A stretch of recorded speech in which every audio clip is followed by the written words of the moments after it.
அனைவருக்கும் வணக்கம். இது சாரதி லா ஸ்டடீஸ். சாரதி லா ஸ்டடீஸில் பிஎன்எஸ்எஸ்ல அடுத்ததாக பார்க்கக்கூடிய மிக மிக முக்கியமான டாபிக் தான் இந்த ஜட்ஜ்மெண்ட், தீர்ப்பு உரை. இந்த ஒரு வார்த்தையை நோக்கித்தான் நம்மளுடைய வழக்கு நகர்ந்து கொண்டே இருக்கிறது. அது மட்டும் இல்லாமல் ஜட்ஜ்மெண்ட் டே அப்படின்னாவே ஒரு மாதிரி என்ன நடக்குமோ ஏது நடக்குமோன்ற ஒரு பயம் பார்த்திங்கன்னா தவறு செய்தவர்கள் மேலே தொற்றிக்கொள்ளும். வழக்கு பார்த்திங்கன்னா முடிவடையும் தருவாயில் இருக்கக்கூடிய விஷயம் அது. ஜட்ஜ்மெண்ட் அப்படின்னு சொல்லிட்டாங்கன்னா அதற்கப்புறம் அவர் வெளியில் வருவாரா இல்லைன்னா ப்ரிசனுக்குள்ளே போவாரா அப்படின்ற ஒரு கான்செப்டை நிர்ணயிக்கக்கூடிய ஒரு கான்செப்ட் தான். அது மட்டும் இல்லாமல் எவ்வளோ ஃபைனு, என்ன மாதிரியான விஷயம், எத்தனை ஆண்டுகள், அத்தனை ஆண்டுகளுக்கு உண்டான விஷயங்கள் ஒவ்வொரு செக்ஷனாக சொல்லி அந்தந்த செக்ஷனுக்கு உண்டான கால அளவுக்கு உண்டான தண்டனைகள் எல்லாம் பார்த்திங்கன்னா இதில் தெளிவாக எழுதப்பட்டு இருக்கும் என்றதை நினைவில் வச்சுருக்கீங்க. செக்ஷன் 403 ஆஃப் பிஎன்எஸ்எஸ் டிஃபைன் பண்ணி சொல்லுது வாட் இஸ் ஜட்ஜ்மெண்ட் அப்படின்னு.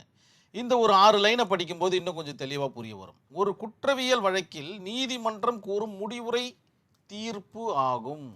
முடிவுரை தீர்ப்பு, இட்ஸ் ஏ ஜட்ஜ்மெண்ட். நல்லா கவனமாக பாருங்கள். அந்த ஜட்ஜ்மெண்ட்ன்ற ஸ்பெல்லிங்கை எல்லாரும் எழுதும்போது JUDGEன்னு போட்டுடுவீங்க. ஆனால் இந்த இடத்துல ஈக்கு வேலை இல்லை, அது சைலண்டில் இருக்குது. ஜட்ஜ்மெண்ட்டுடைய ஸ்பெல்லிங் இதுதான். நல்லா நோட் பண்ணிக்கணும். நீங்கள் உங்களுடைய எக்ஸாம் பேப்பரில் ஜட்ஜ்மெண்ட்டுன்னு ஒரு ஸ்பெல்லிங் வரும்போது JE போட்டுட்டிங்கன்னா நீங்கள் LLB ஸ்டூடெண்ட்டாகவே இருக்க முடியாதுன்னு பேப்பர் கரெக்ஷன் பண்ணுறவங்க தீர்மானிச்சிடுவாங்க. ஒரு மதிப்பெண்ணோ 2 மதிப்பெண்ணோ குறைப்பதற்குண்டான வாய்ப்புகள் அதிகம் இந்த ஒரே ஒரு ஈயை போகிறதுனால. ஜட்ஜ்மெண்ட்டுடைய ஸ்பெல்லிங் இந்த இடத்துல சொல்ல வேண்டிய கடமை எனக்கு இருக்குது, நான் சொல்லிட்டேன். சரி, இதில் குற்றவாளி தண்டிக்கப்பட்டாரா அல்லது விடுவிக்கப்பட்டாரா என்பதை குறிப்பிடுகிறது. அவர் தண்டிக்கப்பட்டு விட்டாரா அல்லது விடுவிக்கப்பட்டு விட்டாரா, ரெண்டுமே பார்த்தீங்கன்னா அந்த ஜட்ஜ்மெண்ட்டில் இருக்கும் அப்படின்ற மாதிரி சொல்லப்படுது. தீர்ப்பு நீதிமன்றத்தில் தெளிவாக படிக்கப்பட வேண்டும். அந்த தீர்ப்பானது நீதிமன்றத்தின் முன், இந்த ஓப்பன் கோர்ட்டில் தெளிவாக படிக்கணுன்ற மாதிரி சொல்லப்பட்டிருக்கு. சும்மா அவங்களுக்குள்ளே வச்சுக்கிட்டு அப்படின்ற மாதிரி இருக்கக்கூடாது. மிக எக்ஸ்பிரஸில் இருக்கணும், தெளிவாக படிக்கணும் அப்படின்ற மாதிரி சொல்லப்படுது. குற்றம் சாட்டப்பட்டவர் முன்னிலையில் தீர்ப்பு வழங்கப்பட வேண்டும். ஜட்ஜ்மெண்ட் டே அன்னைக்கு குற்றம் சாட்டப்பட்டவர் ஏதோ ஒரு காரணங்களால் விடுப்பு எடுத்து விட்டார் என்றால் அன்று ஜட்ஜ்மெண்ட் கொடுக்கப்பட மாட்டாது அப்படின்னு உங்களுடைய ஆன்சர் ஷீட்டில் மிக தெளிவாக நோட் பண்ணுங்கள். ஏன்னா இன்கேஸ் அவர் பார்த்தீங்கன்னா அக்யூட்டல் ஆயிட்டாருன்னா பிரச்சனை கிடையாது, அவர் ஜெயிலை விட்டு வெளில வந்துடுவார், பிரச்சனை விட்டு வெளில வந்துடுவார்.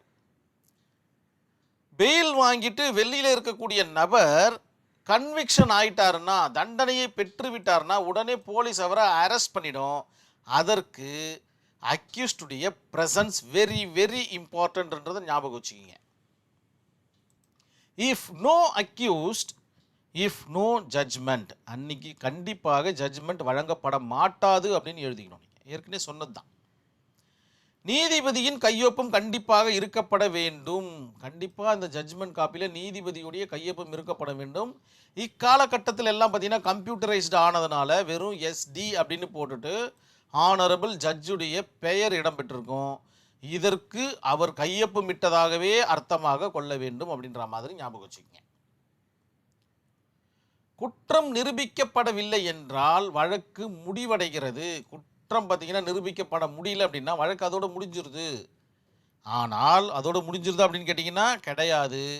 மேல்முறையீடுக்கும் இது வழிவகை செய்கிறது. அதற்கு தீர்ப்புரை தேவைப்படுகிறது. இந்த ஜட்ஜ்மெண்ட் காப்பி இருந்தால் தான் மேல்முறையீடுக்கே போக முடியும் என்றதையும் நீங்கள் உங்களுடைய ஆன்சர் ஷீட்டில் மிக நேர்த்தியாக எழுதுங்க.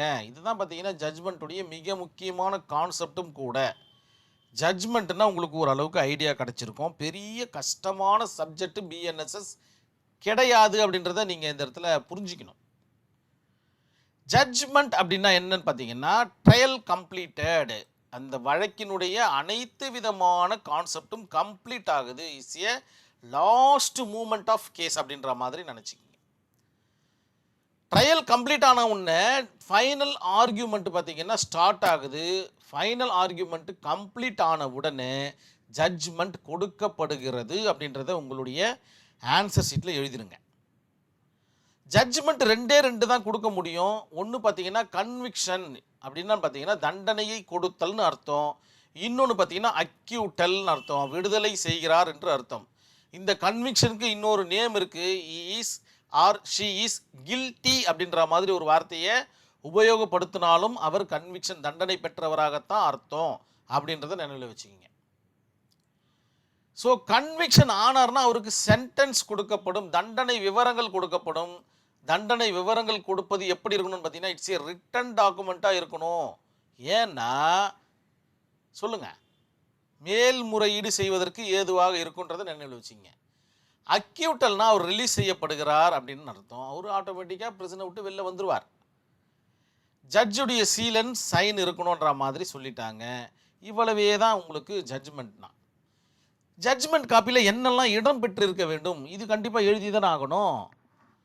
என்னென்ன விவகாரங்கள் இல்லைன்ன விவரங்கள் இடம் பெற்றிருக்க வேண்டும் அப்படின்னு பார்த்தீங்கன்னா ஜட்ஜ்மெண்ட்டுடைய டேட்டு கண்டிப்பாக இடம் பெற்றிருக்க வேண்டும்.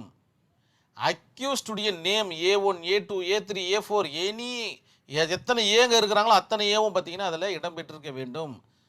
அத்தனை ஏக்களுக்கும் உண்டான தண்டனை விவரங்கள் அதில் இடம் பெற்றிருக்க வேண்டும். A1க்கு பார்த்தீங்கன்னா தண்டனை கொஞ்சம் அதிகமாக இருக்கும், A5க்கு பார்த்தீங்கன்னா தண்டனை அதிகமாக இருக்கும், A7 பார்த்தீங்கன்னா விடுவிக்கப்பட்டிருப்பார், A9 பார்த்தீங்கன்னா அவரை குவாஷ் பண்ணி எப்பயோ வெளில தூக்கிட்டு இருப்பாங்க.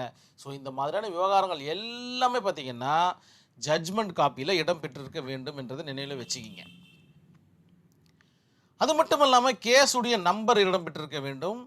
ஜட்ஜ்மெண்ட் என்ன வகையான ஜட்ஜ்மெண்ட்டை கொடுத்துருக்கீங்க, அதற்குண்டான ரீசன், செக்ஷன்ஸ், எத்தனை செக்ஷன்ஸு இந்த கேஸில் உபயோகப்படுத்தப்பட்டிருக்கு, அது சிஆர்பிசியாக இருந்தாலும் சரி அல்லது ஐபிசியாக இருந்தாலும் சரி, இப்போ வந்திருக்க பிஎன்எஸ் இல்லைன்னா பிஎன்எஸ்எஸ் எதுவாக இருந்தாலும் சரி தெளிவாக அதில் போட்டிருக்கணும்.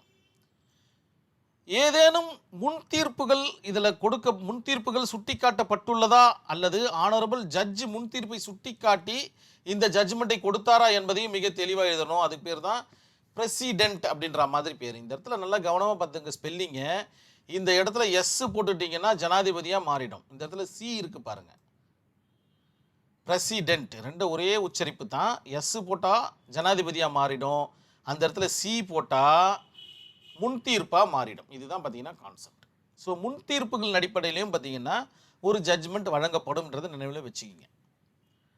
இந்த கேஸ் ஸ்டடி என்ன சொல்ல வருது அப்படின்னு பார்த்தீங்கன்னா state of Punjab versus Jagir Singh in 1974 நடந்தது.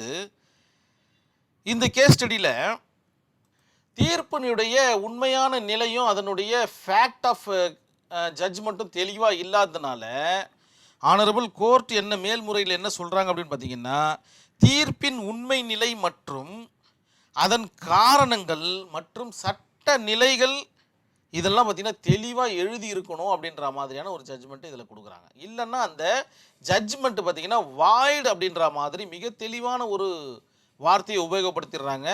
State of Punjab versus Jagir Singh அப்படின்ற ஒரு வழக்கில் ஜட்ஜ்மெண்ட்டுக்கே ஜட்ஜ்மெண்ட் கொடுத்த ஒரு வழக்கு இது. மிக தெளிவாக எழுதுங்க. லேண்ட்மார்க் கேஸ் ஸ்டடி உங்களுடைய ஆன்சர் ஷீட்டில் இருக்கிற மாதிரி பார்த்துக்குங்க. நிறைய கேஸ் ஸ்டடி வருது, இதெல்லாம் எப்படி ஞாபகம் வச்சுக்கிறது அப்படின்னு பார்த்தீங்கன்னா நீங்களாகவே ஒரு ட்ரிக்கை நீங்கள் உபயோகப்படுத்திக்கிங்க. அந்த ட்ரிக் மூலமாக அந்த கேஸ் ஸ்டடி ஞாபகப்படுத்தலாம். வேணும்னா இதற்கு ஒரு தனியாக ஒரு வீடியோ போடணும் அப்படின்ற ஒரு ஆசை எனக்கு இருக்குது, கண்டிப்பாக நான் போட்டுடுறேன். அந்த ட்ரிக் உங்களுக்கு செட் ஆயிடுச்சுன்னா அதையும் நீங்கள் உபயோகப்படுத்திக்கலாம். நம்மளுடைய சாரதி லா ஸ்டடீஸில் வாட்ஸ்அப் குரூப் ஒன்று ரன் ஆகிட்டு இருக்குது. இதில் நீங்கள் இணையணும்னு ஆசைப்பட்டீங்கன்னா இந்த நம்பருக்கு உங்களுடைய பெயர் மற்றும் ஊரை எனக்கு வாட்ஸ்அப் பண்ணுங்கள், நான் குழுவில் இணைச்சிடுறேன். நேரடி பயிற்சி வகுப்புகளுக்கு இது உதவிகரமாக இருக்கும் நான் நம்புகிறேன். கண்டிப்பாக குழுவில் இணைவீங்கன்ற நம்பிக்கையோடு இந்த வீடியோவை நான் கம்ப்ளீட் பண்ணிக்கிறேன். நன்றி, வணக்கம்.